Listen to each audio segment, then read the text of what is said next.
thank you very much for the invitation to this workshop. I will speak about the limitations and also some assets of anti-corruption and rule of law policies in the context of systemic corruption. And I will use to illustrate my argumentation with the case of my country, of Hungary.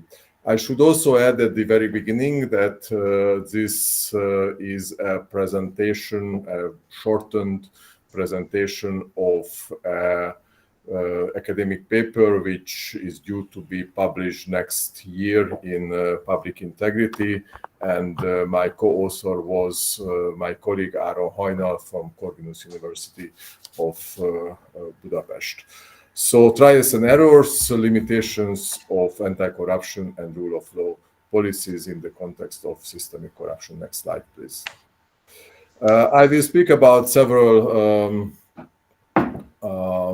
issues, such as, first of all, I will speak on systemic corruption and state capture. What are they exactly, and why are they important? Then approaches to tackle systemic corruption. So what the literature says, how to deal with systemic corruption once it occurs in a country.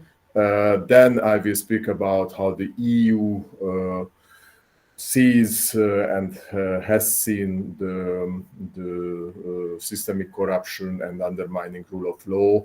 In other words, the democratic backsliding problem, what the EU has or has not done in the past years. Then I will briefly present the case of Hungary, and I will assess the so-called conditionality regimes imposed by the EU to the Hungarian government, and will show Hungary as a living lab of this anti-corruption and rule of law reform. And at the end, I will conclude. Next slide, please.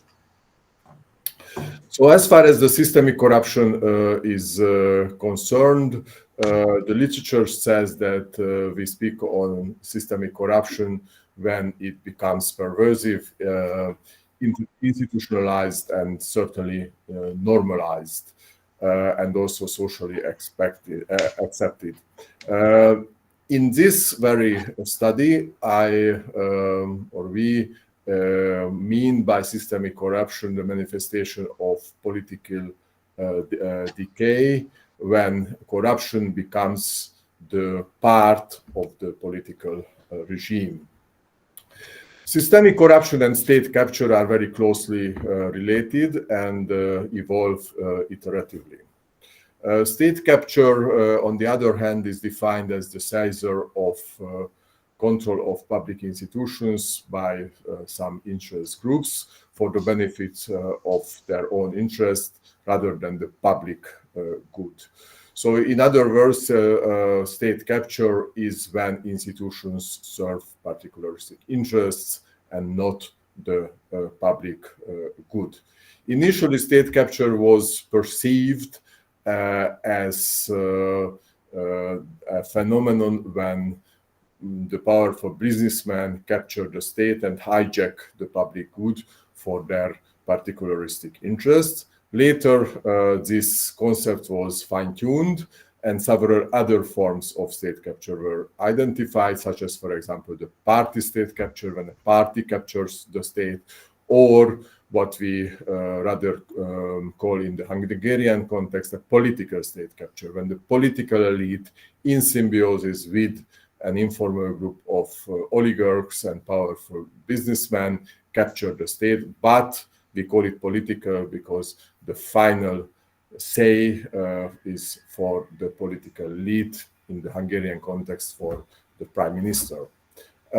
State capture is a crucial precondition for systemic corruption, at least for two reasons. First, that it provides impunity for high-level perpetrators, and second, because it enables building entire systems with participation of state institutions to funnel public money to favored groups. So in a non-systemically corrupted country, state institutions serve as a control of corruption. In a country where systemic corruption prevails, state institutions serve as agents for corruption. Next slide, please. So there are several approaches to tackle systemic corruption. Basically, I would like to highlight here two big approaches, and our study tests these two approaches based on the empirical examples of rule of law and anti-corruption measures. So these two big concepts are the Big Bang concepts and the incremental concepts. The literature is by any means inconclusive which one is the best. So if we want to highlight the history of these two approaches, then first we have to emphasize that the Big Bang approach was a reaction to the policies in the years 2000, when the international institutions tried to introduce holistic anti-corruption strategy and one-size-fits-all approach for all the countries which needed for the anti-corruption measures. But these results of the international institutions were quite controversial or even counterproductive. And it was said that in a context of systemic corruption, which is the principled, there are no principled principles. This is a reference to the principal agent problem, which is often described as the main model of corruption. So when in a country the corruption is systemic, the principles are not principled. That's why these kind of technical reforms are unlikely to be effective.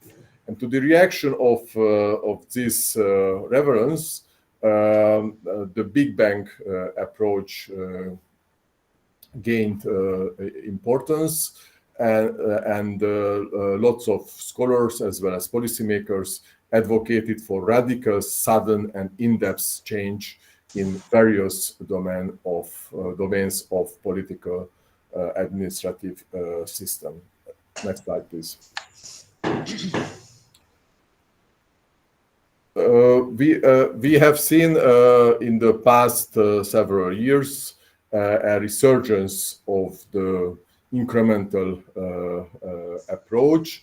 And here I should mention the name of Matthew Stevenson from the Harvard University, who devoted a number of studies to show that the incremental reforms still matter, and there is no need for Big Bang reforms. In other words, he says exactly the opposite than the advocates of Big Bang reform. He basically says that each and every steps, even under the circumstances of systemic corruption, could and should matter in terms of anti-corruption and rule of law reforms.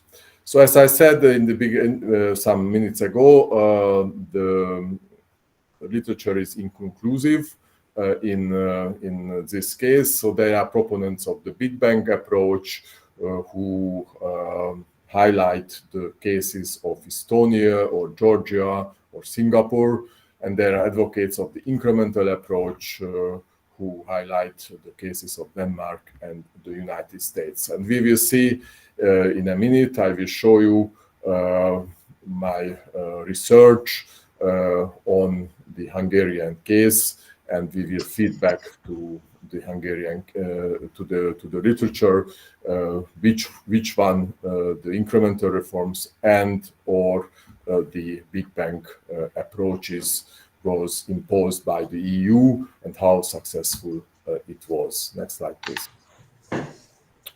So before doing that, before the assessment of these measures, just briefly, I would like to mention about the EU policies vis-à-vis the autocratization and systemic corruption after 2010, mostly in Hungary and Poland.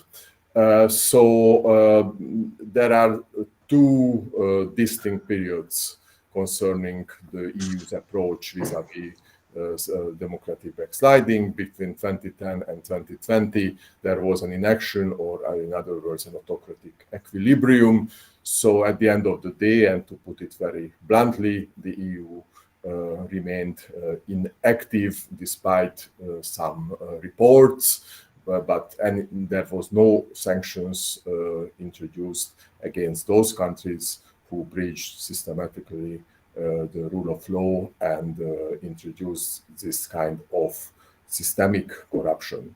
However, from 2020, after the establishment of the rule of law regimes, the so-called conditionality regimes, there was a policy shift, and it was caused by basically two factors. One is a public discontent in Western member states vis-à-vis the EU funds of fraud, and the second was that the EU and the EU institutions also the member states have realized that these autocracies undermine, and first and foremost the Hungarian one, undermine the EU's common policies in areas such as common budget, global minimum tax, or probably first and foremost the war in Ukraine. So to put it very simply, the EU introduced a policy shift, a very clear policy shift after 2020, and started to tackle, to counter the systemic breach of rule of law and corruption. Next slide, please. So what about the case of Hungary? The Hungarian political system after 2010 clearly deviated from the Western political system. It is not anymore a democracy. Even the European Parliament stated it back in 2022 that it's a hybrid electoral autocracy, but the academic and NGO community beforehand already have realized that in Hungary there is a regime, a kind of hybrid regime between democracy and dictatorship. Corruption has become the substance of this regime. It has become extremely centralized and top-down, a kind of systemic corruption, which has also some legalized or legal nature as well. And there has been an enormous resource transfer based on this systemic corruption towards the cronies undermining rule of law. Next slide, please. All the indicators of all the reliable international surveys about corruption and rule of law says that the situation in these respects are very miserable in Hungary.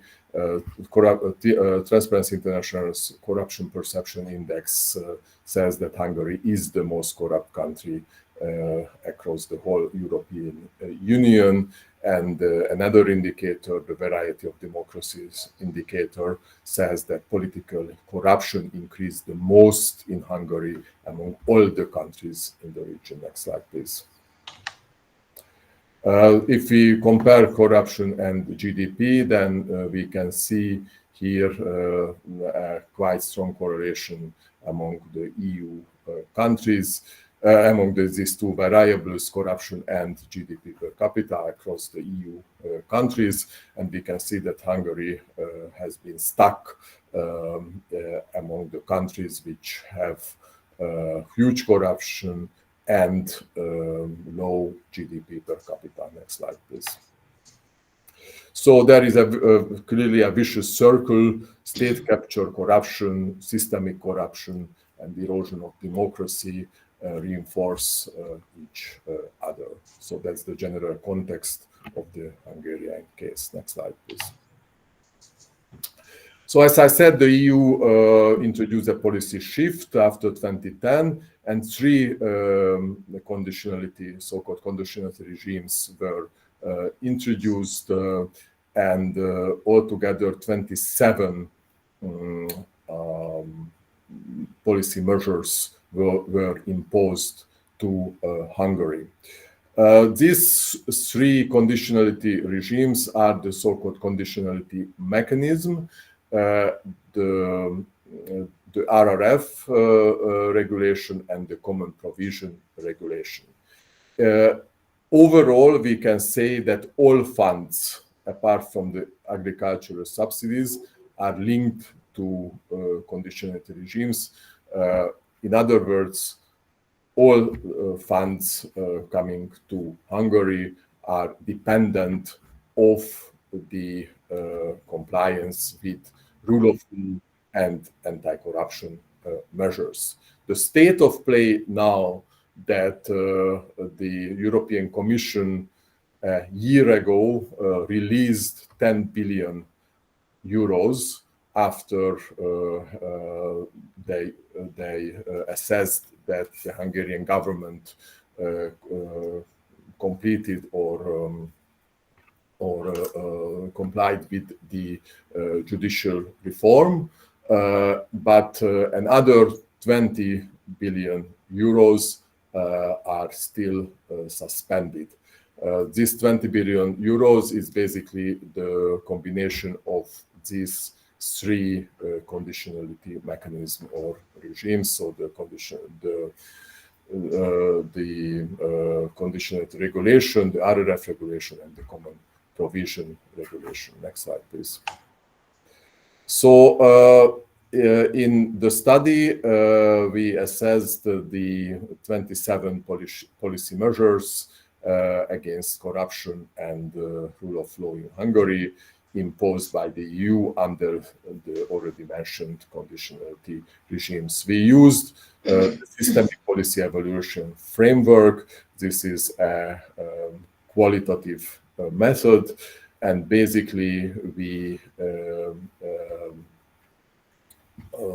assessed these measures according to three dimensions. One is the impact theory, the second is the implementation of the measures, and the third is the potential impact. So the impact theory basically means that the measure in theory could have a possible impact, or already in theory it fails.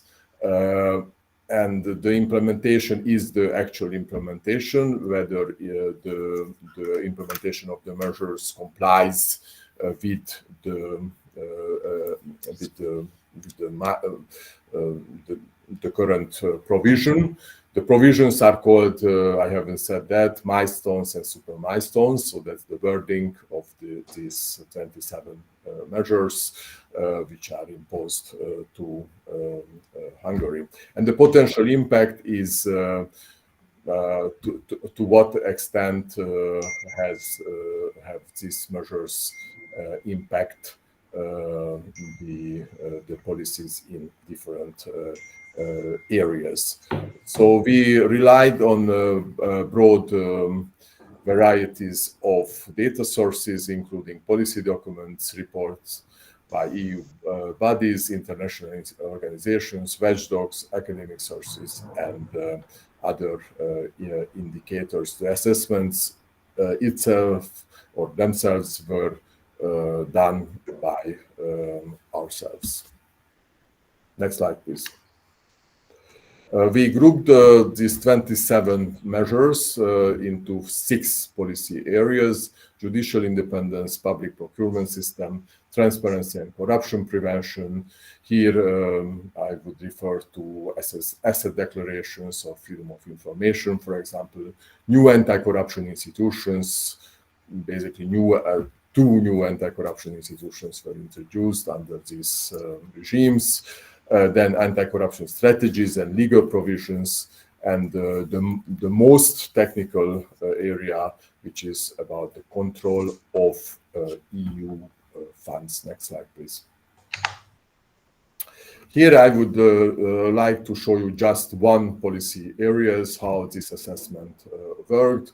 The public procurement system. In the public procurement system, we have 6 measures, 6 milestones, or 6 milestones in this sense, because in other measures there are super milestones, but here we speak on milestones. So these 6 milestones, and we assessed them, as I said, according to 3 dimensions: impact theory, implementation, and potential income. It turned out that it had in all the 3 dimensions the score number 1, which means that it had limited impact in all the 3 dimensions. Next slide, please. So what are the conclusions basically of this research about the 27 milestones and super milestones? We assessed it as an incremental, as an extreme case of the incremental anti-corruption reforms, not the Big Bang reform, despite the 27 measures, because the lack of the depth of these reforms. So if we considered only the number of the reforms, we could have said that it is a Big Bang reform, but because it's not enough deep, they are not enough deep, these reforms, we would rather speak of the incremental reforms. So our finding shows that, in line with the Big Bang literature, this reform, this extreme case of incremental reforms, did not hamper systemic corruption. So if anybody expects from these 27 milestones and super milestones, so these 27 measures, that it would break the systemic corruption in Hungary, then probably they will be wrong, because it will not break. On the other hand, we cannot say that the reform package has been entirely useless. No, at least because of 2 reasons. One is that it may contribute to curbing corruption and prevent further malpractices in certain policy domains, not in all, but in certain policy domains in the future. So in ex-ante terms, it can prevent corruption, and on the other hand, it can also contribute to the erosion of the political system, which we see day by day. I mean, the erosion of the political and economic system, which was established back in 2010. So, in broader sense, and going back to the literature, our findings point toward the consolidation of the 2 approaches of how to tackle systemic corruption, the incremental approach and the Big Bang approach. So our main conclusion is that while incremental reforms cannot tackle the root causes of systemic corruption, they can nonetheless have limited yet significant impact on corruption in certain domains. Next slide, please. And thank you very much. I'm also happy to take some questions.